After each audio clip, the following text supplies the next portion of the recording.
This channel does not promote any violent, harmful, or illegal activities. All content provided by this channel is meant for an educational purpose only. Brought to you by V-Guard, co-powered by Sensodyne O Bhimal, বলো কথা Keshari. Associate sponsor Ultratech Cement।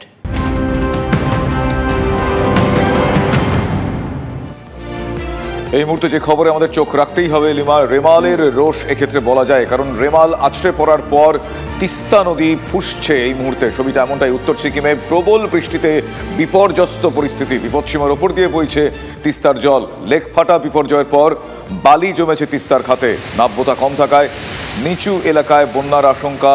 গতকাল রাত থেকে Teesta barrage থেকে জল ছাড়া শুরু হয়ে গিয়েছে। তিস্তা পাড়ের বাসিন্দাদের সতর্ক করেছে প্রশাসন। এই মুহূর্তের কি পরিস্থিতি আমি জানবো আমার সহকর্মী রনি চৌধুরী এই মুহূর্তে রয়েছেন। রনি, বিপর্যয়ের প্রভাব কোন কোন এলাকায় কতটা পড়েছে এবং সেটাকে সামাল দেওয়ার জন্য এখনো পর্যন্ত কি কি বন্দোবস্ত গৃহীত হয়েছে, কি ছবি দেখা যাচ্ছে সার্বিকভাবে? দেখো শুভজিৎ, এখনো পর্যন্ত যেমনটা প্রশাসনের তরফে জানানো হয়েছে যে প্রশাসনের তরফে যেমন কন্ট্রোল রুম খোলা হয়েছে, তার পাশাপাশি প্রতিটি বিডিও অফিসকে সতর্ক করা হয়েছে। এমনকি গ্রাম পঞ্চায়েত পর্যায়েও বিভিন্ন এলাকায় যে সমস্ত তিস্তা নদীর পার্শ্ববর্তী এলাকায় গ্রাম রয়েছে সেই সমস্ত এলাকায় জনপ্রতিনিধিরা যাচ্ছেন এবং সেখানে খোঁজখবর নিচ্ছেন।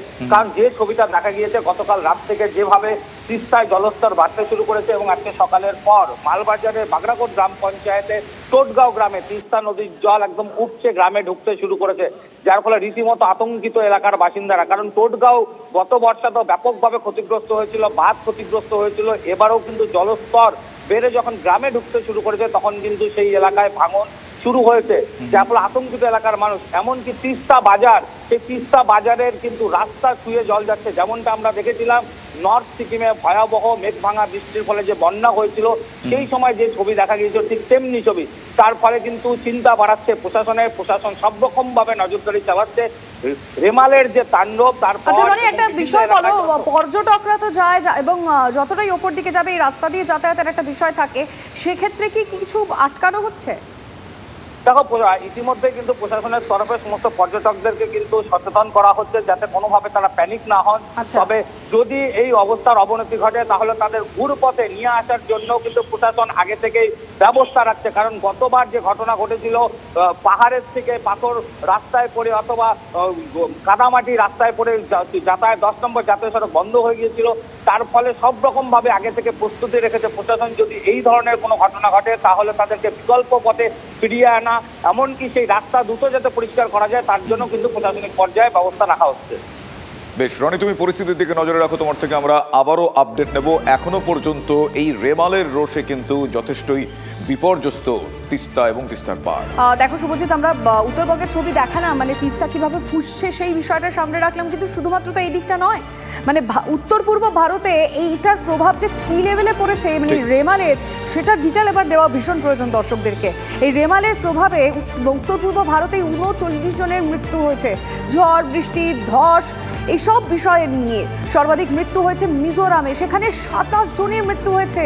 আর এই মৃতদের পরিবার পিছু 4 লক্ষ টাকা অর্থ সাহায্যেও ঘোষণা করেছে ইতিমধ্যে মিজোরাম সরকার।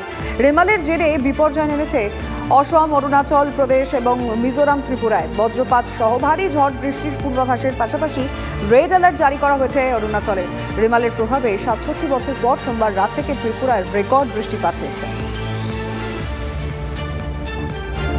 পাশাপাশি এর প্রভাব যে কোনো একটা দিকে নয় লিমা, তুমি যেরকমটা বললে, বিভিন্ন দিকে কিন্তু এর প্রভাব পড়েছে এই ঘূর্ণিঝড় রেমাল। কারণ এই ঘূর্ণিঝড় রেমালের জেরে উত্তর পূর্বের একাধিক ট্রেন বাতিল করতে হয়েছে। কিছু ট্রেন আংশিক বাতিল করতে হয়, কিছু ট্রেনের সময়সূচির পরিবর্তন করা হয়েছে।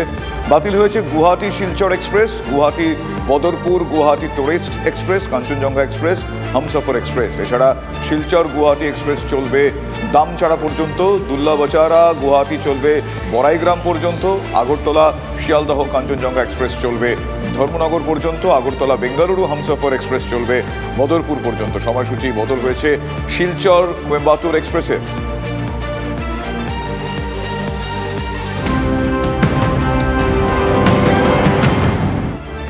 ঘূর্ণিঝড় রেমালের তাণ্ডবে লণ্ডভণ্ড বাংলাদেশের সুন্দরবন। বাংলাদেশের সুন্দরবনে মিলল 39 হরিণের মৃতদেহ। লোকালয়ের কাছেই নদীতে ভেসে আসে এই সব হরিণের মৃতদেহ। Brought to you by V-Guard, co-powered by Sensodyne O Bhimal, বলো কথা Keshari. Associate sponsor, Ultratech Cement.